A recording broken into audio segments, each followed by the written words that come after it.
Finance Accelerator Practitioner Labs, themed Green Finance for Climate Adaptation and Biodiversity.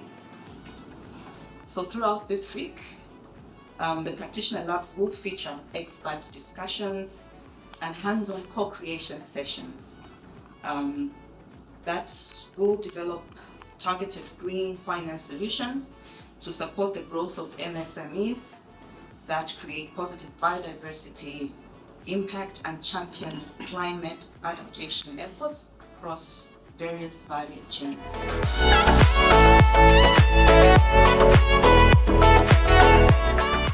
So the BioFA is a biodiversity finance accelerator program for Southern Africa, which is being implemented in Malawi as well as Zambia. So in Zambia, it's being implemented by ADELPHI and the Women's Entrepreneurship Access Center. So what motivated the BioFA is due to the fact that biodiversity loss is actually evident.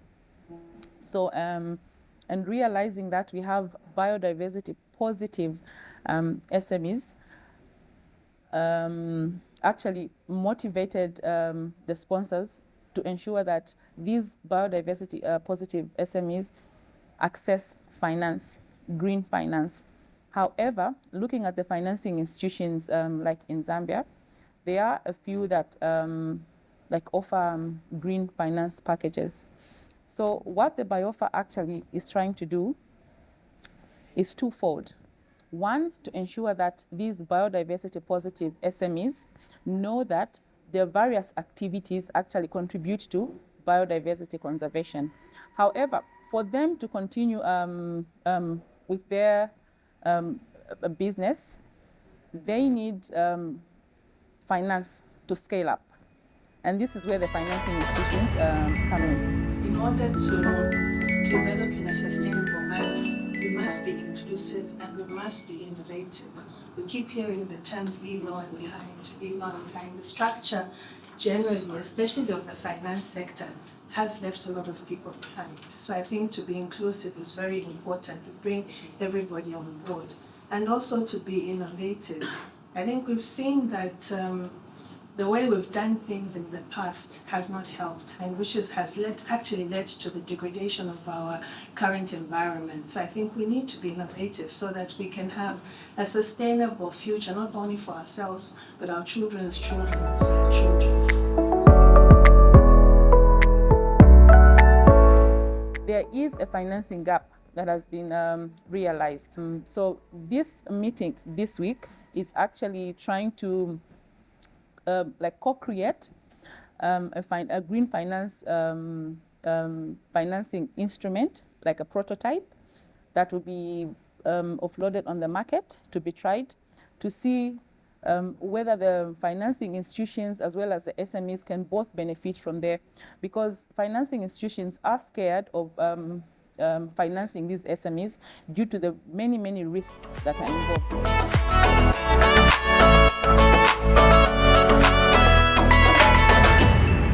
ADELPHI is Europe's largest think and do tank.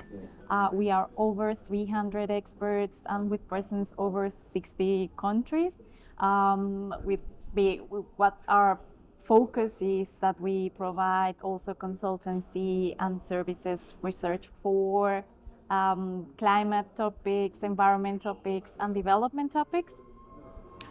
In SEED, which is hosted by ADELPHI, and who is co-financing or co-sponsoring these practitioners labs, we focus on empowering and developing green SMEs in many different countries, Zambia being one of them.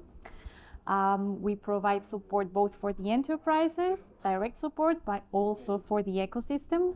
So we have activities with PDS suppliers and also other stakeholders that are involved in the entrepreneurial ecosystem of the different countries.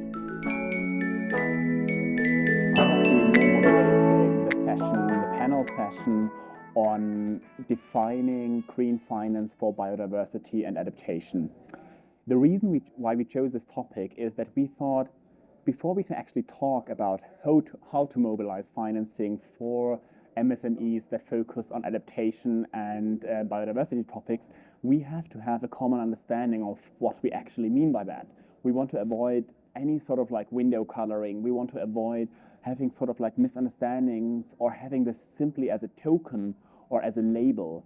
We really want to have like emotion and a situation in which we can work on this topic together, collectively with a couple of different key stakeholders from that space, and allow to really work on tangible solutions that can bring forward something that is new and that is really helping these MSMEs. In that sense, it is crucially important to have that common understanding in the beginning, because otherwise you will never end up with having tangible solutions in the end, but rather talk about different topics with a similar baseline. I'll speak from what we do at Prospero. We have what we call the 5 C's, which are 5 constraints that limit any business to participate in the market. But in the context of access to finance, I'll obviously go back to the same issue of connections is one of them, which is related to the information that SMEs do not have access to actual information of what are the actual funding opportunities that actually exist. Then we also have another constraint that exists in terms of capacity. We have realized that most SMEs don't have the technical know-how on how to actually develop bankable business plans.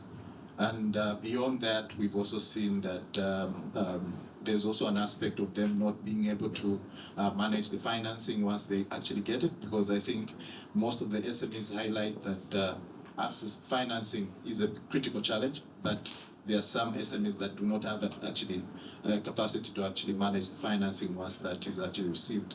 And then we also have an issue of culture. I think what he indicated in terms of perceptions, mostly you find, and these can range from anything. People actually, SMEs think that obviously for you to actually access financing, you have to know someone. For you, financing is generally expensive, but obviously the right type of financing is not as expensive as it is, because obviously you don't have the right.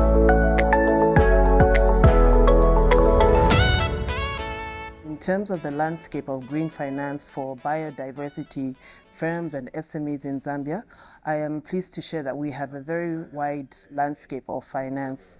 This could be from the banking sector, microfinance, the capital markets, and insurance. Most of these farmers actually have a challenge managing their waste. So what we do is that waste firstly needs to be collected at the farm and fed into a biodigester. Now, a biodigester is simply a piece of equipment or technology that converts that waste into biogas, or rather that extracts the biogas from there, because the conversion itself is just a natural process that happens. Now we're talking yes, speaking about energy. Greenboard Energy is promoting access to clean energy, and we're doing that by turning waste into biogas that is used for cooking, heating, lighting, and electricity.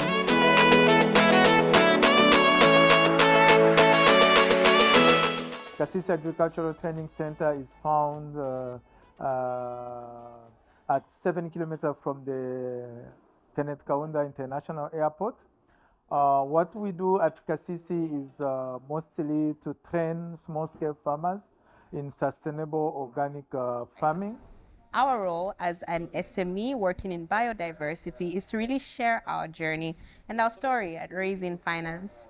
It's been an interesting journey, and we've basically shared a presentation on how we've gone through different accelerator programs promoting biodiversity, how we've raised our seed capital, and basically what the future is for us, how we go to the next level, how we scale up, and how we raise the funding to scale up.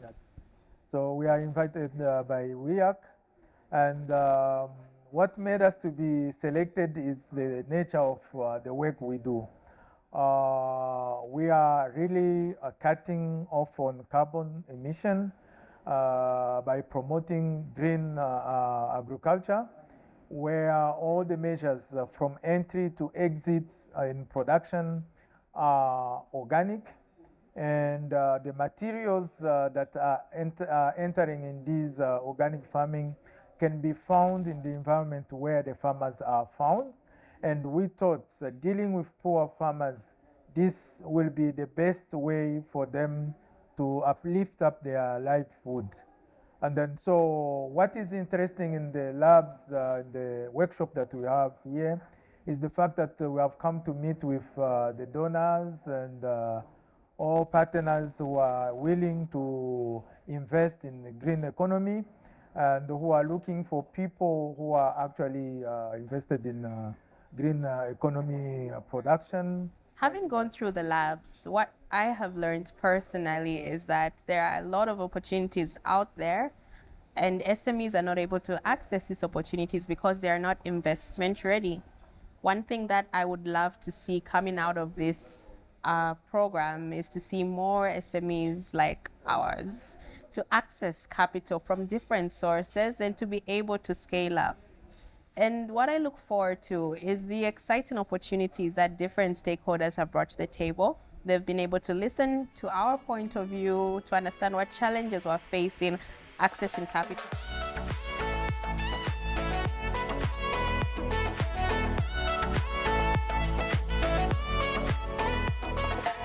The opportunities are available at the bank, and I think the first thing that we could take note of is the fact that enterprises on the market can access capital through the bank's partnerships with the Green Climate Fund, which is the GCF.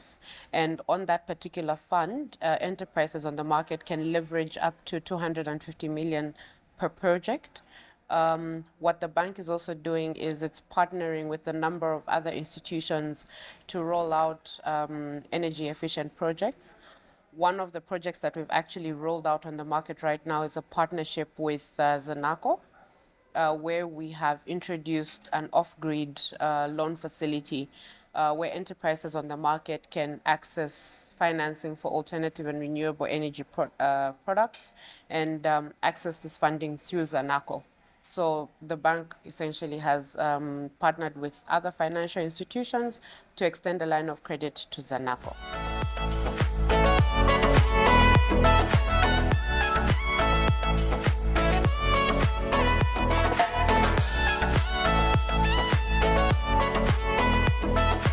So this type of finance comes in the form of green loans, which we are trying to promote through the development of regulations. It can also come through the flow of funds from the issuance of green bonds and the provision of insurance, because as the biodiversity finance are undertaking their activities, in the event of environmental risks or climatic risks, insurance does provide a basis for their ability to recover. And at the same time, we acknowledge the role of the biodiversity finance SMEs to contribute to economic growth. Therefore, financing from institutions such as the banks and also through the capital market firms is a source of finance for the biodiversity firms. In addition, through the Ministry of Green Economy and Environment, there are also multilateral and bilateral funds that are coming through, several funding lines that are also scaled down through the financial institutions such as banks for the benefit of these biodiversity firms. And in terms of the role of this finance, what is this finance doing for their benefit? So it can help with their transition to green economies that help them produce and undertake their activities in such a way that they're not emitting too much carbon, which has been a source of global warming and the subsequent effects of climate change. At the same time, it also helps them be more resourceful and efficient in terms of using resources.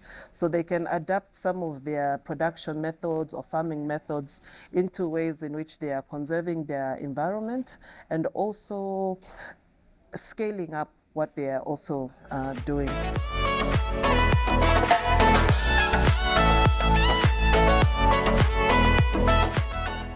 We are a Zambian registered not-for-profit organization that does a lot in the economic growth and the private sector development area.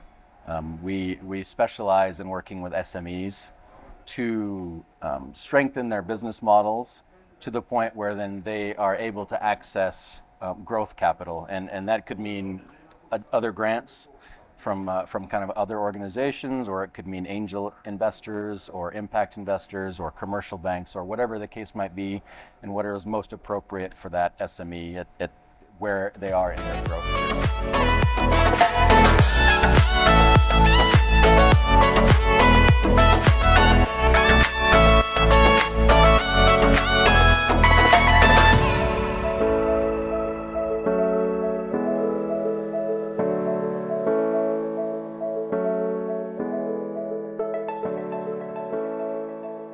And what I look forward to is the exciting opportunities that different stakeholders have brought to the table. They've been able to listen to our point of view, to understand what challenges we're facing, accessing capital, and together we have co-created some innovative solutions to promote finance. So I'm really excited to see this come to life.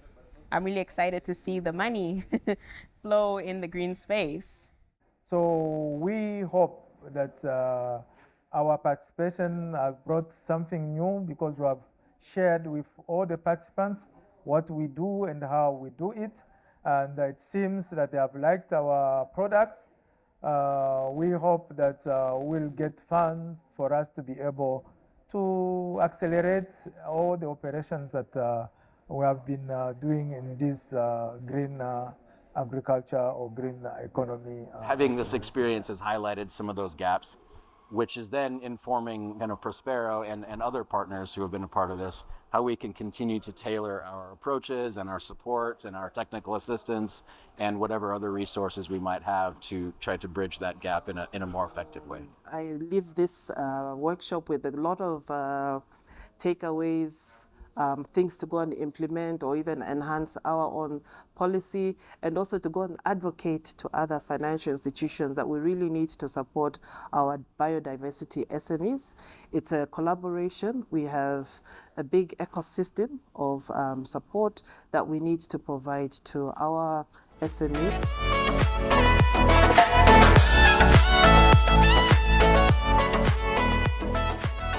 Since we've been here, we've trained so many enterprises and developed their capacities, and also the capacities of the BDS advisors, who then will be the ones who can strengthen these enterprises going forward.